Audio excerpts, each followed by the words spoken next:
Enfim, gente, vou dar continuidade, né, do que eu tô contando para vocês entenderem um pouquinho do porquê eu entrei em depressão, tá? Eu vou estar explicando para vocês.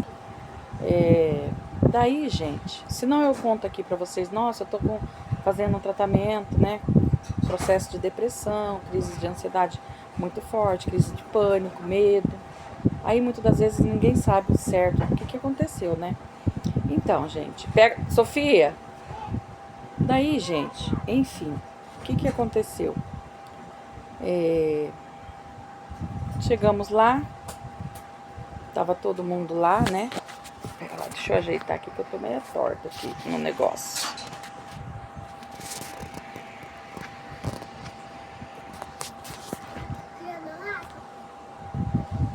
Daí, gente, o povo tava lá na rua, entramos pra dentro, um vazio já, uma tristeza. Quem que dorme? Fala pra mim. Até tentamos, deitamos. O corpo da minha mãe estava previsto para chegar às 8 horas do cemitério, na capela, né, na verdade. E assim nós fomos. Deu 8 horas, um pouquinho, a gente já desceu. E era verdade. Minha mãe se foi.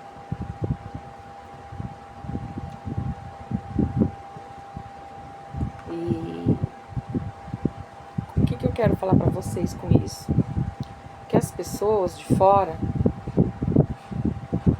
têm um jeito de pensar, têm uma maneira de viver as coisas. Eu não sei o que passa na sua casa, na sua mente, no seu coração. E é assim também aqui, né? Como diz aquele ditado, só quem tem o calo que sabe onde aperta, né? Então só eu sei das minhas dores, né? Você acha que eu queria entrar em depressão? Tenho uma família linda, meus filhos, meu esposo, para me cuidar, para me zelar por eles. Mas não foi eu, não foi porque eu quis. Foi mais forte do que eu. Porque minha mãe partiu de repente. Gente, tô tentando empurrar a agulha aqui, tá? Tá difícil. Mas não é, eu tenho medo de furar o dedo. Não achei meu dedal. Levantei, tomei uma água. Esqueci. Onde ponhei. E assim foi, gente. As perguntas ficaram no ar. Eu, na época, né? Há 3 anos atrás. E ainda até hoje a gente tem as perguntas, né? De o porquê. Né? Mesmo a gente sabendo que ela tá dormindo no Senhor, que foi melhor para ela, né? E eu tenho certeza, sim, que ela está bem onde ela está agora. Só, gente, que quando acontece isso, as pessoas não entendem. Eu entrei em depressão, ainda faço tratamento, tenho muitas crises de ansiedade ainda. Eu tenho fé que eu vou ser curada, porque eu quero isso, e eu tô buscando isso. Mas as pessoas muitas das vezes julgam, ou criticam, ou fala demais por conta dos remédios. Nem todo mundo, eu sei, remédio acaba com a vida da gente, mas sozinha eu sei que eu não ia dar conta. Então o que aconteceu? Eu tive que tomar remédio, e tô tomando. E as pessoas falam, você tem que parar com isso, parar com isso. E eu já fui na cabeça minha, fui pela cabeça dos outros já, e parei. Resultado, regressei, tive tudo de novo, crises toda semana, 2, 3 vezes na semana, e assim por diante. Aí meu esposo ficou bravo comigo, o médico também, aí falou que eu não deveria falar nada pra ninguém, que onde já se viu isso e tal. Beleza, parei. Voltei a tomar, contei pro médico tudo, faço tratamento com psicólogo, psiquiatra, né? E quando precisa vou no meu... Como que eu posso falar?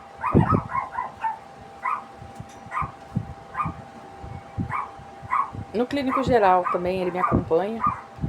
E Enfim, estou fazendo acompanhamento. Uma coisa que eu queria falar para vocês é o seguinte, uma coisa que eu falo para vocês que eu passei muito por isso, né? E é experiência minha, experiência vivida. E quando eu fiquei ruim mesmo, uma das coisas, duas coisas que eu gostava, três na verdade, que eu fazia assim, que me animava um pouco mais. Eu não parei de tomar banho, muitas pessoas nem banho tomam, já conheci casos assim. E eu tomava banho. E uma coisa que eu gostava muito de fazer era ir na igreja. Só que eu gostava de chegar antes de começar e sair antes de terminar, antes do amém.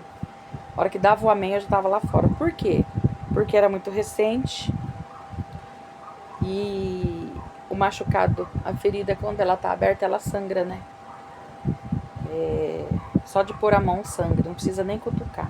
Então eu tava nessa fase de não aceitação, dos porquê, de tanta pergunta sem resposta, né? E as pessoas têm uma visão, muitas pessoas têm. E as pessoas têm costume de vir com frases prontas pra gente. As pessoas falam assim: foi melhor pra ela tá descansando. Se você chorar, ela não vai descansar. É vida que segue, você tem uma família linda, você olha aí a vida que você tem, olha a família, não sei o que, deixa ela em paz, não sei o que, pá. Isso me perturbava muito, porque de tudo isso eu sei, eu sabia, mas não era eu, era mais forte do que eu.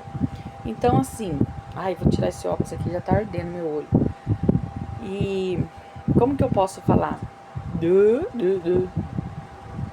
Sem óculos meu olho fecha, tá doido? Pra ser japonês? Daí, gente, isso acabava que me deixava mais chateada das pessoas virem até mim e ficar falando isso, né? Porque a gente quer acolhimento, a gente quer carinho, a gente quer abraço, a gente quer tudo isso, menos falatório. Porque tudo que aconteceu, tudo a gente sabe. Eu sabia que ela estava bem. Eu tenho uma família abençoada, meus filhos, meu esposo. Eu sei que eles precisam de mim bem. As pessoas não precisam falar. A gente sabe, a gente que passa por isso sabe. E na verdade, só quem perdeu um ente querido como uma mãe ou um filho, que eu acho que é os que mais dói, não desmerecendo a dor de ninguém, mas perder um ente querido, dói muito. E eu sei que o processo da vida é esse. Os pais enterrar os filhos. Os meus filhos me enterrarão. É assim a lei da vida. A não ser quando a vida pega a gente de surpresa, né? E muitos vão cedo. E outra coisa também que eu falo muito, nós não estávamos preparados para perder a nossa mãe. Na verdade, ninguém está. Quando tem uma pessoa, como dizem, né? É até bíblico isso, moribunda, quer dizer doente, os familiares muitas das vezes até pedem para Deus para levar, porque não aguenta de sofrimento, não aguenta ver aquela pessoa acamada, com feridas no corpo, né?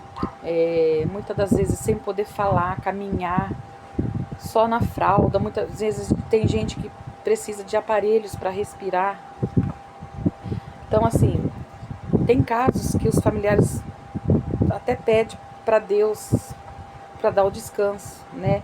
E quando se encontra uma pessoa muito doente, né, o médico já prepara a família, já fala, né, que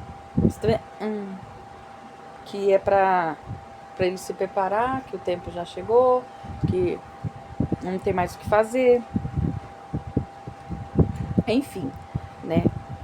Cada caso é um caso, gente. Eu tô falando de mim e do meu ponto de vista. Perder alguém é sempre. A gente perder já tá falando tudo, vai perder. Na verdade, a gente não perde, a gente devolve para Deus, né? É dele. Deixa eu empurrar a agulha aqui, gente. Calma aí. Calma aí. Que o negócio aqui tá duro. Eu tenho que pegar meu alicatinho que eu uso aqui e tenho que pegar o meu dedal. Vamos ver. Ai, não vai sair. Então, assim, não desmerecendo a dor de ninguém e a forma de como você perdeu, né, a pessoa da sua família, a pessoa que você ama. Eu tô colocando aqui o que eu acho, o que eu penso, né? Posso, sei lá se eu tô falando coisa com coisa, mas quando é assim, você já vai se preparando. E outra coisa, que eu falo assim, né? Que Deus é maravilhoso, Deus é magnífico, Deus é Deus da vida. Só que Ele nos ensinou, pera lá, vai agulha, entra aí. Ele nos ensinou a receber a vida, a espera. Estamos vivendo agora essa espera, né? No Natal, tempo de advento. Jesus nasce, né? Dia 25 de dezembro. Estamos se preparando, abrindo as portas da nossa casa, do nosso coração, para recebê-lo, para receber Jesus. Então, ele ensinou a gente isso. Quando alguém engravida, eu tive 4 filhos, é alegria, é esperança, é festa, é tudo. Natal é felicidade.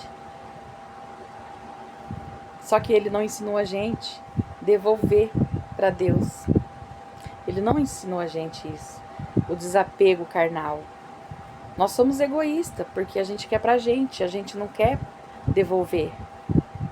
Mas assim, como que eu posso estar falando? Como a gente sofre também, porque Cristo morreu na cruz por nós. A gente sofre com as passagens bíblicas, que ele foi morto e sepultado. Ele foi crucificado por nós, pelos nossos pecados. E isso para nós gera uma dor, porque ele deu a sua vida. Então é dor, né? E chegou gente aqui, não, de que as cachorradas tá tudo doida, tá? O nosso patrão chegou aí, parece que chegou mais gente, mas não é aqui em casa não. É lá, pra frente. Eu tô no meu quarto, tô aqui na janela que dá pra ver um fiozinho de gente ali, passando ali. Então, gente, é isso que eu queria falar pra vocês, tá? Vocês me desculpem aí se eu falei alguma bobagem, mas eu falei o que eu sinto, o que eu acho, o que eu penso, sabe? E assim que a minha mãe faleceu, a gente voltou pra casa, tudo. E a minha mãe, ela estava com as válvulas do coração dela, as 2 válvulas que bombeiam o sangue do coração, ela estava com a válvula de entrada e a válvula de saída entupida. Passava bem fraco. Sabe por que eu sei disso? Porque quando me deu crise de ansiedade forte, eu comecei a ter crise quase todos os dias. Eu já tinha crise de ansiedade, mas eu passei a ter crise de ansiedade por isso. E teve um dia que eu passei muito mal, fui hospitalizada. Eu tive como se fosse um ataque de pânico. Eu não andava, formigou meu rosto, meus braços, minhas pernas, minha boca, a minha língua enrolou. Eu fiquei muito ruim, fui medicada. E deixa eu só fechar aqui. Aí eu peguei e o pessoal da saúde falou pra mim, na verdade eu fui pra UPA da nossa cidade e lá o médico que me atendeu me deu uma carta pro clínico geral que eu estava com nível de estresse muito alto, que poderia já ser depressão e crises de pânico, medo, crise de ansiedade alterada, tal. Então mandou essa carta pro médico E aí foi onde que eu comecei o tratamento. Eu comecei meu tratamento bem cedo. Bem cedo mesmo. Não demorou para mim ter as primeiras crises. Então, quando eu tive as crises, eu fui pro hospital. Lá, né, fui medicada, tudo. Aí teve um dia que eu passei muito mal, que eu achei que eu ia morrer de tanta dor no meu peito. Mas doía. Enche d'água, Sossô. Doía muito. Parecia que a caixa do meu peito ia estourar. Aí meu esposo resolveu pagar uma consulta, né? Dinheiro nós tem? Não tem. Ele pegou com o nosso patrão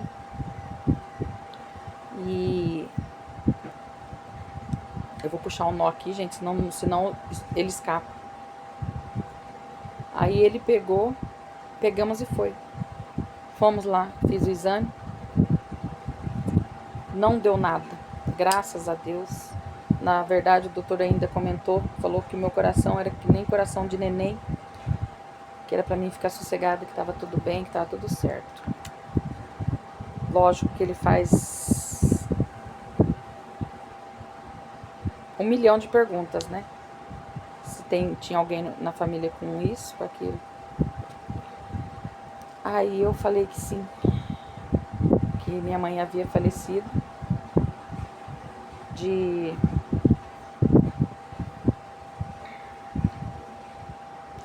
infarto e que ela tinha problema no coração. Aí ele falou, mas o que era tal? Eu falei, eu tô com o exame dela em casa. Eu trouxe. Aí ele falou assim, vou marcar um retorno, você vai vir com esse exame que eu quero ver. Nossa, gente. Ah, saiu. Aí foi assim, marcou o retorno pra mim. Eu fui. Aí ele falou que o caso da minha mãe era sério. E não era de agora. Tipo, de agora assim. Não era naquele exame que ela tinha esse problema. Que esse problema já vinha acontecendo fazia muito tempo. Das válvulas entupidas. Ele falou aqui, Andréia, se fosse você agora, esse resultado de exame fosse seu, você saía daqui pro centro cirúrgico. Porque o caso da sua mãe tinha como a gente reverter a situação. Era caso cirúrgico. Ele falou assim, aqui, ou foi em negligência médica. Isso, gente, não é aqui no Paraná, é tudo lá em São Paulo. Ou foi em negligência médica, ou também a sua mãe pode ter dito não, que não queria, e ela não contou pra gente. Ele falou porque ela sentia dor ao respirar e ao soltar. E quando nós chegou lá, meu pai falou, sua mãe estava sofrendo demais. Ela quase não dormia mais, ela sentia dor. Então, eles esconderam de nós, né? E você fala, por que, meu Deus? Por que não falou tal? Porque só que eu, como mãe, eu entendo a minha mãe hoje. Eu sei o porquê que ela escondeu. Porque os filhos se preocupam. Porque nas minhas crises de ansiedade, os meus meninos, a Sofia, ficava mal. Aí eu comecei a ter as minhas crises e esconder deles. Eu só falava pro meu esposo. Eles iam perguntar, eu só falava que eu estava indisposta, com dor de cabeça e tal. Pra não deixar eles preocupados, porque preocupa. E é isso que a minha mãe fez. A nossa mãe, ela quis, com toda a certeza do mundo, poupar a gente do que ela estava passando. Mas eu falo, se ela tivesse falado, teria dado tempo, teria dado certo, nós tínhamos conseguido. Mas não adianta falar isso, porque não é o nosso querer, é o querer de Deus. E eu tenho certeza que ele fez o que ele tinha certeza, né? Tenho certeza que ele fez o que era melhor para ela, né? E a minha mãe, gente, ela foi uma pessoa muito sofrida na vida. Quando ela era menina, já quase mocinha, minha mãe teve, eu não sei se chama neuralgia, alguma coisa assim. Minha mãe não andava, minha mãe não comia, minha mãe de repente parou com tudo. Se ela pra comer, ela tinha, tem um é porque eu tô puxando a agulha. É porque eu tenho, ela tem, era primo dela, mas foi criado como irmão. E tanto hoje a gente chama ele de tio. E ele que cuidava dela. Ele e o outro irmão dela, que Deus já recolheu também, meu tio Onofre, que descansa em paz também. E eles cuidavam dela. E ela conta, ela lembra de tudo isso. Aí depois casou. Meu pai foi alcoólatra. E viveu por bastante anos na bebida. Só que Deus deu o prazer, deu o privilégio da minha mãe viver com meu pai mais de 6 anos fora da bebida. A minha mãe sempre gostou da casa dela arrumadinha, cortina, tapete no chão, na cozinha, no quarto, tudo bem arrumadinho, as camas. Minha mãe sempre gostou de vermelho, eu gosto muito de vermelho, eu tenho bastante coisa vermelha também. Aí ela tinha cortina vermelha, coxa vermelha, o sofá dela ela escolheu vermelho quando a gente foi comprar pra ela. Ela que escolheu tudo. Aí assim, então, ela viveu com ele, ela teve o prazer de viver com ele mais esses anos sem bebida, sabe? Os dois faziam caminhada junto, aonde ela estava, ele estava. Meu pai, né, hoje ele não está trabalhando mais também, mas ele trabalhava num condomínio de chácaras. E ele cuidava das chácaras. Ele cuidava da manutenção de jardim, pomar, horta. Se tivesse animal, era ele que cuidava. Então, assim, e a minha mãe trabalhava em alguma das casas. E quando Deus recolheu ela estava trabalhando. Meu pai e ela foram trabalhar na sexta-feira. E ele pegou e falou pra ela assim: a hora que você acabar aí, que você acaba primeiro que eu, você sobe, daí nós vamos almoçar. Daí ela falou: tá bom. Aí diz ele que deu a hora de almoçar, que eles não eram de almoçar muito tarde. Ele tá lá esperando ela e nada, e nada, e nada. Aí ele foi. Aí ele chegou no portão e ele viu ela sentada numa escada, a mangueira ligada assim, pertinho dela, e ela assim, sentada assim, com o olho fechado. E do portão ele chamou ela. Ela chamava Eunice. Chamava não, ela se chama, porque ela ainda vive no Senhor, ela dorme no Senhor. E ela não respondia, e ele falava, bem, Nice, e ela não respondeu. Aí ele entrou. No que ele entrou, ele pegou nela, ela estava quentinha, molinha. Aí ele achou que ela tinha desmaiado ou dormido. Aí ele catou ela no colo e levou para dentro da casa. Como eu falei para vocês, ai, quem chegou aqui? Oi, que foi? Vem? O Mimi chegou aqui, gente. Daí, vem. E nisso, ele pegou e levou ela pra dentro, tentou acordar, mas sem sucesso. E como era a Copa do Mundo, o posto de saúde estava fechado, ia voltar depois do jogo.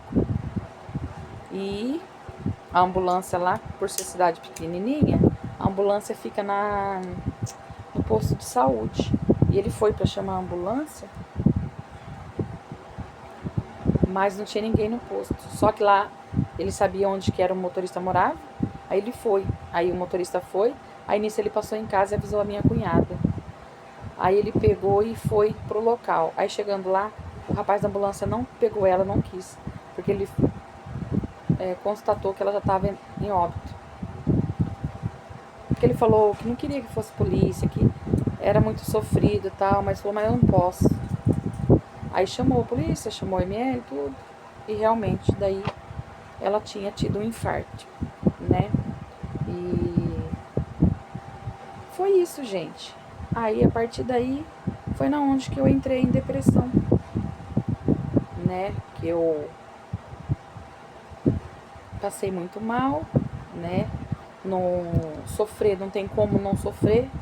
É a pessoa mais maravilhosa desse mundo. No caso, a minha mãe. Eu falo, quando a gente trata-se de uma pessoa especial na vida da gente, não tem como a gente não sofrer. Eu falo assim que, ai, quando eu lembro dela, na verdade eu não esqueço dela nem um minuto. Nem um minuto. Hoje eu consigo falar, eu me emociono sim, mas hoje eu consigo ser mais firme nas minhas palavras. Há um tempo atrás eu não conseguia. E chegou o tempo quando eu morava aqui no sítio, que assim que aconteceu, eu morava aqui no sítio ainda, só o meu filho já tinha ido para a cidade. Na verdade, minha mãe faleceu dia 9 de dezembro, meu filho foi dia 19 de dezembro para a cidade. A gente costuma dizer que quando acontece isso, o Natal pra gente acabou. Não é que acabou, as pessoas não entendem. É que não tem, assim, falta aquela pessoa. Não é que não tem sentido, pra gente tem sentido. Eu sou católica, a gente faz a novena de Natal, é a espera do menino Jesus, né? Então, assim, então a gente acredita que tem, né, isso. E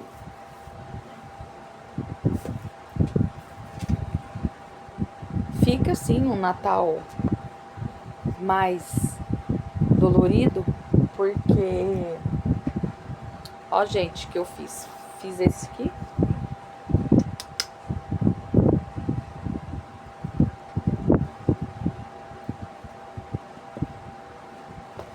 fiz este,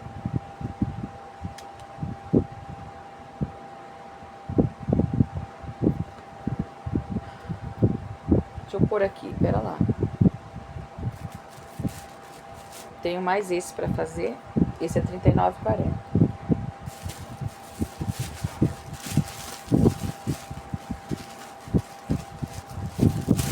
Tenho mais 4 para a mesma pessoa. Deixa eu ver se os outros estão aqui, tá? Ai, nem vou tirar da sacola.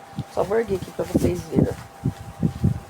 Esse aqui é pra filha da minha amiga, né? Ela quer 2, um para passar o Natal e o Ano Novo. E aqui tem mais 2, ó. Branco e vermelho. Que é pra mãe. No caso, pra minha amiga. Esse é pra minha amiga. É, 2 pra ela e 2 pra filha. Eu vou fazer. Pediu pra mim ver se eu faço até o dia de Natal. Vamos tirar o pé do chão, né? Quem sabe nós dá conta. Enfim, gente. Não tem como não sofrer. Não tem como não sentir. Porque... Pera lá, tô fechando um negócio aqui. O amor fala mais alto. Tô fechando um potinho aqui que eu peguei a coisa. Esqueci que cair no chão. E é isso, né? A gente hoje consegue digerir melhor, mas ainda frases prontas não ajudam. Fui pra lá esse ano já 3 vezes. O ano passado eu fui 3 também. E isso. E hoje fazem 3 anos que eu vi ela pela última vez. Gelada. Dormindo. Porque ela tava dormindo. Ela tava linda. A cidade parou. Ela teve um funeral, coisa mais linda, gente. O funeral dela foi digno. E ela combateu um bom combate, sabe? Eu falo que só o prazer dela, que ela teve de conviver com meu pai sem a bebida, isso já foi tudo pra ela, né?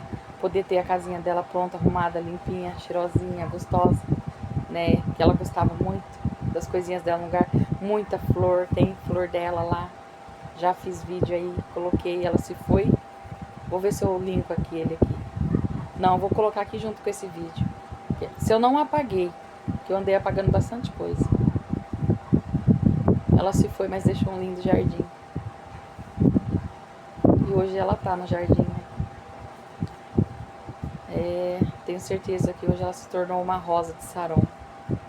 Uma estrelinha pra nós. Peço, né, a Deus que continue me dando força, porque não é fácil, é dolorido, tá bem mexido esses dias, ontem, hoje, mexeu até com a minha pressão. O doutor quer investigar se é só esses dias, porque antes de ontem eu tive médico e ele errou a minha receita e eu voltei nele lá hoje. Eu fui ontem, mas ontem ele não tava, eu tava em outro posto atendendo. Aí eu fui hoje. Na verdade foi uma consulta, porque daí eles marcaram uma consulta pra mim. E contei pra ele como que eu tava. Aí ele falou pra mim que tem certeza que é por causa desses dias, ainda mais agora antecedendo o Natal, Ano Novo, que foi o último dia que eu vi ela. Então, assim, é dose. É dolorido, gente. Mas é isso, então explicando para vocês o testemunho da nossa casa própria, que foi lutas debaixo de luta, choro debaixo de choro, joelho no chão, medo, mais confiança, fé, esperança, e deu certo. E sobre a partida dela, né, que foi desse jeito que ela foi, pegou todo mundo de surpresa, né, e por isso de eu ter que tomar remédio. Ai, mas você é forte, você para com isso, você tem que parar com isso, que onde já se viu, né, não sei o que, vida que segue, para com não sei o que, gente, vida segue, tudo. Mas Deus deixou a medicina, né, eu busco a Deus, eu clamo, né, senão eu não estaria aqui. Se não fosse Deus, eu não estaria aqui, né. Tenho uma irmã mais velha que eu sou a segunda, tem meu irmão e tem a minha irmã caçula. A minha irmã mais velha e meu irmão, eles se retraem. Eles não são de expor. Mas eu e minha irmã caçula, a gente expõe, a gente põe pra fora. Inclusive eu e ela buscamos ajuda, né, médico. E estamos em tratamento. E cada um tem uma reação diferente do outro, né? Eu tenho a minha reação, meus irmãos têm as dele. Nós perdemos a mesma pessoa, nós perdemos a nossa mãe. E eu sei que dói neles igual dói em mim. E a minha maior alegria é estar lá com eles, lá em São Paulo. Que eu falo que se os meus meninos fossem de menores, não namorasse, agora o Vitor Hugo já casou, né? Eu teria ido pra lá, pra ficar perto deles, né? Mas enfim, eu tenho meus filhos aqui agora, eles estão seguindo a vida dele, casando, a vida deles. Ô, gente, parece que eu tô com o olho fechado, mas é que tá dando um ar, tá? Ó, meu olho tá aberto. Ai, gente, ó, como tá aberto o meu olho. Ó, por causa do ar representa que tá fechado. Mas eu vou ter que ir na ótica, eu tô sentindo muita dor de cabeça. E meu óculos é pra longe e perto. Pra longe eu tô olhando normal, pra perto eu faço isso aqui pra ler, né? Mas não tô conseguindo, não tô conseguindo ler. Eu vou ter que ir na ótica e fazer uma nova receita, né? E comprar um óculos. Então, gente, esse é um relato da morte da minha mãe e o testemunho da nossa casa própria. Que o testemunho da nossa casa própria, que nem eu falei, se eu for contar pra vocês como Deus trabalhou, quem sabe um dia eu entro aqui e conto com detalhes, né? Tento ser mais, como eu tava bordando, eu demorei um pouco mais. Mas é que eu tenho que entregar esse chinelo hoje. Tá bom? Então, gente, esse foi o vídeo. Não é um vídeo diferente. É um vídeo que eu não é de eu postar aqui no canal, né? Não é faxina, dobramento de roupa, lavamento, estendimento de roupa, lavamento de louça, fazer comida, fazer o pão, um bolo. É diferente. E é isso. Tá bom? Espero de coração que vocês tenham gostado. Beijo no coração. Fiquem todos com Deus e até o próximo vídeo.